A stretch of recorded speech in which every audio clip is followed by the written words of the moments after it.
படத்துல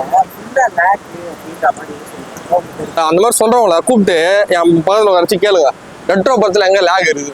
ஏன்னா லேக்கே கிடையாது.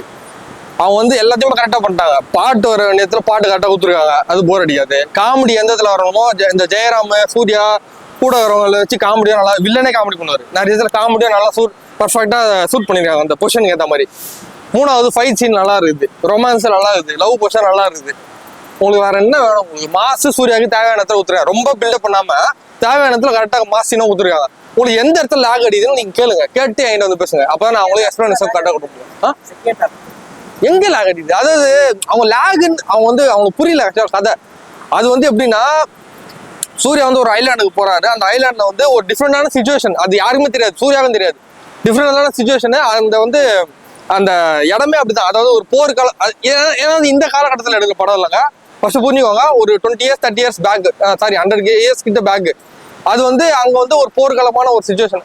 அந்த காலத்துல தான் போர்லாம், ஒரு சண்டை போறதெல்லாம் ஒரு கேஷுவலான ஒரு பொழுதுபோக்கு மாதிரி பண்ணிருப்பாங்க. அந்த மாதிரி நடக்கிற ஒரு சிச்சுவேஷன்ல சண்டை வர்றது நியாயம் தானே? நீங்க அதை வந்து எப்படி நீங்க லேகுன்னு சொல்லி எனக்கு புரியலையே. அது எப்படிட்டு அந்த சீனும் நல்லா இன்ட்ரெஸ்டா காட்டிடுறாங்க. தோகிறவங்கள சா வச்சிடணும். அதே மாதிரி குழந்தைங்க பிறந்தா, அந்த தகுமோட பிறந்தா, ஆம்பளை பையன் பிறந்தாலே முதலைக்கு போட்டணும் அப்படின்ற மாதிரி ஒரு நல்ல இன்ட்ரெஸ்டான கண்டென்ட் உள்ள போகுது. ஒரு ஆதி காலத்துல ஒரு கதை சொல்ற மாதிரி ஒரு நல்லா எடுத்துட்டு போறாங்க. அது எப்படி உங்களுக்கு போர் அடிக்குதுன்னா எனக்கு இன்னும் புரிஞ்சவே முடியல. இல்லையே, அதுதான் சொல்றேன். இல்லையே, உங்களுக்கு அந்த என்டர்டைன்மெண்டா காட்டிடுறாங்களே. உங்களுக்கு எப்படி லாக் அடிக்குது? எந்த சீன் லாக் அடிக்குது? அந்த ஃபைட்டே என்டர்டைன்மெண்ட் தான் காட்டுறாங்க. ஓகேவா? எப்படி சண்டை போறது அது நல்லா தான் இருக்கு. ஆக்சுவலி அதுக்கு சூர்யா இந்த அளவுக்கு சப்போர்ட் பண்றாரு. அதுக்கு வந்து எப்படி டீம் சேஞ்ச் ஆகுது. வில்லன் பர்ஃபார்மன்ஸ் ஆக்சுவலா செகண்ட் ஆஃப் தான் இருக்கும் தெரியுமா? வில்லனே வந்து அது வில்லன் நேம்னு எனக்கு தெரியல. அவர் வந்து ஒரு மாதிரி 2K கிட்ஸ்க்கான வில்லனா வந்து நல்லா சூப்பரா பண்ணிருக்காரு. அந்த அவரோட பர்ஃபார்மன்ஸ் நல்லா பாராட்டக்கூடிய வகையில தான் இருக்கு. ஸோ அதுக்கு வந்து சப்போர்ட்டிவா சூர்யா அந்த அளவுக்கு பண்ண முடியும் பண்றாரு. கூட சூர்யாவோட அப்பாவும் ஒரு கேரக்டர் வருவாரு. அவரும் அந்த ஐலாண்டுக்குள்ள வந்து அவர் மூலியமா நல்லா வில்லத்தனம் பண்ண முடியும், எல்லாத்தையும் பண்றாங்கல்ல. உங்களுக்கு எப்படி லாக்னா போருங்க. அந்த போர், அதாவது இப்போ இருக்குதுன்னா, இப்போ ரொமான்ஸ்லயே இருப்பாங்க, அந்த மாதிரி பண்ணல. ஃபைட்டே போட்டுப்பாங்க, அந்த மாதிரி பண்ணல. எல்லாம் மிக்ஸ் ஆகி தானே வருது. அப்படின்னு கிருஷ்ணனோட கதையை எடுத்துட்டு வராங்க. பார்த்தா ஒரு ரவுடின்றாங்க. அந்த ஒரு அலைன்மென்ட் ப்ராப்பரா இன்னும் ஸ்டோரியே வர மாட்டேங்குது. அதுதான் இங்க பிரச்சனை. இங்க வந்து மக்கள் எப்படி பார்க்கப்பட்டாங்க அப்படின்னா, நீ ஒரு ஸ்டோரி தீங்கன்னா ஒரே ஸ்டோரியில தான் படம் டிராவல் ஆகணும் அப்படின்னு பார்க்கப்பட்டாங்க. பட் அது ஆக்சுவலா அப்படி கிடையாது. ஒரு படம்னா நீங்க எப்படி வேணா போகலாம், எந்த ஸ்டோரி வேணா போகலாம். பட் அந்த படம் வந்து உங்களுக்கு என்டர்டைன்மெண்டா கொடுத்துடணும். அப்படி அதை தான் ரெட்ரோ பண்ணிருக்காங்க. இது வந்து லவ் போர்ஷனும் வரும், காமெடி போர்ஷனும் வருது. அதுதான் வந்து கார்த்திக் சுப்ராஜ் மென்ஷன் பண்ணிருக்காரு, லவ் லாட்ரு வார் அப்படின்ட்டு. லவ்வும் வந்தது, சிரிக்கிற போர்ஷனும் வந்து ஜெயராம் மூலியமா வந்தது. அதே வாருன்ட்டு சண்டை போற போர்ஷன் வில்லன் மூலியமா வந்தது. அதுதான் ஆக்சுவலா என்ன சொல்றதுன்னா, அததான் சொல்றேன். அது வந்து ரசிக்கும்படி கொஞ்சம் இருக்கு. அது வந்து மக்கள் வந்து கொஞ்சம் ரசிக்க முடியல அப்படின்னா உண்மையிலே வந்து அதை ஏத்துக்க முடியல.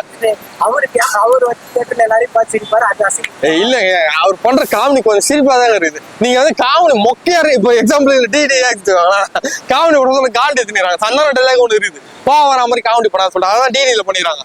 பட் ஜெயராம் வந்து எப்படின்னா, அது இன்னொன்னு நோட் பண்ணிக்கோங்க. அது வந்து நீங்க புரிஞ்சுக்க வேண்டிய முக்கியமான விஷயம், அது வந்து 2K கிட்ஸ்க்கான காமெடி கிடையாது. உங்களுக்கு அது ஆதி காலத்து காமெடி. ஸோ ஆதி காலத்து காமெடி எப்படி இருக்குமோ அதை தான் அவங்க பர்ஃபார்ம் பண்ணிடுறாங்க. ஓகேங்களா? நீங்க இந்த காலத்து காமெடியில எக்ஸ்பெக்ட் பண்ண முடியாது. இப்போ சார்லி சாப்ளின் அந்த காலத்துல எப்படி பண்ணுவாரு, அந்த மாதிரி பர்ஃபார்மன்ஸ் தான் பண்ணிருக்காங்க. அதுக்கேற்றவங்க நீங்க புரிஞ்சுக்கணும். நீங்க புரிஞ்சிக்கலன்னா அது வந்து தப்புங்க. அது வந்து ஆடியன்ஸ் ஃபால்ட் தான் சொல்லுவேன். லாஜிக் எங்க இருக்கு? லாஜிக் மிஸ்டேக்கு லாஜிக் இருக்கு, ஓரளவுக்கு இருக்கு. ரொம்ப டீப்பாலாம் சொல்ல மாட்டேன். ஓரளவு படம் பாக்குறவனுக்கு லாஜிக் இருக்குன்னு தான் சொல்லுவேன். ரொம்ப இங்க தட்டினா அங்க போய் ஒரு அந்த மாதிரிலாம் சீனே இல்லையே படத்துல. பூஜா கிட்ட பொறுத்த வரைக்கும் அவன் பண்ண மைனஸ் பாயிண்ட் என்ன அப்படின்னா மேக்கப். ஏன்னா பூஜா கிட்ட வந்து ஒரு டல்லா காட்டுற சொல்லிட்டு ஒரு மாதிரி கருப்பு பெயிண்ட் அடிச்சு விட்ட மாதிரி பண்ணி வச்சுக்கிறாங்க. அது வந்து செட் ஆகல. நீங்க அந்த மாதிரி உங்களுக்கு வேணும் அப்படின்னா நீங்க ஹீரோயினை மாத்தி விட்டுருக்கலாம். பட் பூஜா கிட்ட போட்டு ஒரு பிரைட்டான ஹீரோயினை போட்டு அந்த பிரைட்டான ஹீரோயின் டல்லா காமிச்சு பக்கத்துல ஒரு மைனஸ் தான் சொல்லுவேன். மற்றபடி அவங்க பண்ண பர்ஃபார்மன்ஸ், டான்ஸ் எல்லாமே நல்லா இருந்தது, லவ் போர்ஷன் எல்லாமே நல்லா இருந்தது பூஜா கிட்ட. அது வந்து அதுதான் சொல்றேன். நீங்க மறுபடியும் அந்த இடத்துக்கு தான் வரீங்க. அதாவது வந்து இது 2K கிட்ஸ்க்கான லவ் கிடையாது, நீங்க எதிர்பார்க்கறது கிடைக்காது. இது வந்து ஓல்டேஜ் லவ் எப்படி இருக்கும் தெரியுமா? Vintage love. ஃபீலிங் பாக்குறதுல ஃபீலிங்கா இருக்கணும், பேசுறதுல ஃபீலிங்கா இருக்கணும். அதை புரிஞ்சுக்கணும். சின்ன வயசுல இருந்தே பாக்குறாங்க, சின்ன வயசுல இருந்தே ஒரு காரணம் வருது, ஒரு சாவுல மீட் பண்றாங்க, அந்த எமோஷன் காட்டுறாங்க. அதாவது அவங்க அம்மா சொன்னது பூஜா கிட்ட சொல்றதுனால வந்த ஒரு லவ் தான் இந்த லவ். ஸோ அந்த அளவு வந்து நீங்க வந்து 2K கிட்ஸ் மாதிரி மேட்டரா இருக்கணும் ஃபிலிமாவா இருக்கணும்னா கிடையாது. நீங்க அந்த மாதிரி எதிர்பார்த்து வராது. ஸோ இது ஆக்சுவலா நான் என்ன சொல்ல வரேன் அப்படின்னா, கார்த்திக் சுப்ராஜ் ஒரு தரமான ஓல்டேஜ் படத்தை தரமா கொடுத்துருக்காரு தான் சொல்லுவேன்.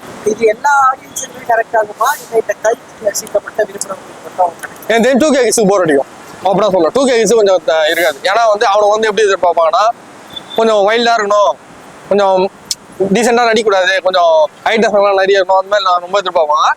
இதெல்லாம் வந்து அதை கண்ட்ரோல் பண்ணி கொஞ்சம் டீசெண்டான ஓல்டேஜ் படமா தான் கொடுத்துருக்கா சொல்லுவேன். கதை வயசு அந்த பர்ஃபார்மன்ஸ் வைஸ் பாத்தீங்கன்னா ரெட்ரோ உண்மையிலே நல்ல டீசெண்டான என்டர்டைன்மெண்ட் மூவி தான் சொல்லுவேன். இந்த வீடியோ பிடிச்சிருந்துச்சுன்னா லைக் பண்ணுங்க, ஷேர் பண்ணுங்க, கமெண்ட் பண்ணுங்க. ரஃபி தியேட்டரை மறக்காம சப்ஸ்கிரைப் பண்ணிருங்க, பெல் பட்டனை கிளிக் பண்ணிருங்க.